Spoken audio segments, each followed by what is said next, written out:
Hi everybody, welcome back to the channel. We're continuing today with our study of the book of Genesis, looking at the actual creation itself. And one of the things that we touched on last week is that ancient biblical Hebrew words have multiple levels of meaning, and all of the stories in the Bible also have many levels of meaning that can all be interpreted as true in different dimensions of reality, depending on what we're looking at and what we're talking about. And what we need to understand is that reality as a whole is fractal in nature. And if you understand what that means, it means that any direction that you look at it, whether you're looking at it from the biggest blown up macro viewpoint, or you zero into the tiniest microscopic detail, you're always looking at the same thing. The same pattern is playing out over and over again. And if you think about it, it has to be like that, because we're talking about an infinite whole, one unified object or entity or whatever it is you want to call it. But the fact that it's infinite means that there's only one thing. We're only looking at one thing. And so, of course, it makes sense logically that whatever direction you turn it, if we flip it up or down, whichever direction we look at it, or whatever dimension of meaning, the level of meaning we look at it from, it's always going to be the same. So that's what we need to think about when we're reading the Bible and the book of Genesis or any other book of the Bible, that there are multiple levels of meaning and they're all telling us exactly the same thing. They don't contradict each other. So, as we discussed last week, the word man, what is being translated into English as man, could be interpreted in a number of ways. It could mean the individual, it could mean an archetypal individual representing any human being, or it could be the entire human race. It could be a lot of different things. And what we need to understand about the book of Genesis is that it's describing spiritual realities, the literal interpretation of the Bible as some sort of chronological event that actually did happen over the course of 6 24-hour periods is an extremely limited, truncated, underdeveloped, almost misleading interpretation of what the Bible is, and we're cutting ourselves off from many lessons that we could be learning from the Bible and all of its many layers of meaning that we could be learning from and seeing the work of God right in front of our eyes if we only interpreted it in more ways than one. You know, there's the one most shallow, most superficial, the most simplistic interpretation is not going to teach us very much.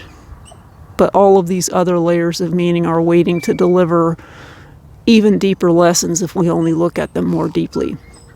So a couple of other words that we need to think about in the book of Genesis is the word day. You know, the word day, which is normally translated into English as day, in Hebrew, it does mean day, but it also means other things, kind of like it does in English. If I said, in my day, I had to walk 10 miles to school through the snow, no one in their right mind would think I was talking about a 24-hour period. When someone uses the phrase, in my day, they're talking about a period of time. They're talking about an era of your life. And that's what we're seeing here. You know, the first day, the second day, the 6 days of creation could be, and probably do, refer to eras or periods. You know, they could be geological or paleontological periods even. And that is a dimension of meaning in the book of Genesis that is perfectly valid. All of these different layers of meaning are perfectly valid.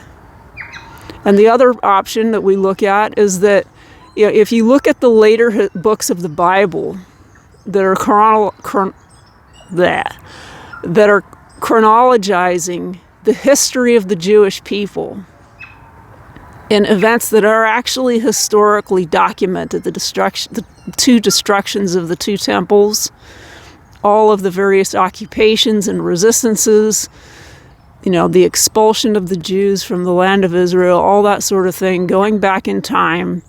When we start getting around the Exodus from Egypt, all of those histories start to get a little murky because we're venturing into territory where, the histories weren't kept as accurately as they could be, on and on and on, going all the way back to the dawn of creation. Clearly, the first people, either in the Garden of Eden or if we're talking evolutionarily, who are evolving from another species, would not have the intellectual capability even to understand what was happening to them, much less keep a history of it.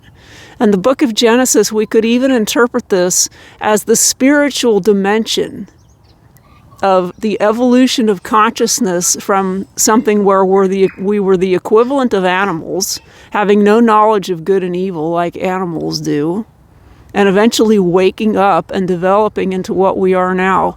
And that's a perfectly valid interpretation of the book of Genesis as well. All of those many different layers and levels are all valid because they're all included in the biblical text. And people who say that it isn't are not reading it the way that it's meant to be written. What we need to understand is that ancient biblical Hebrew is not the same as English, and the people who wrote those books were not thinking the way that we are now. They had different ways of thinking, they had different ways of using language, and they had different words that they used for different things. And every single layer of meaning that we look at are all valid, and they're all canonically valid.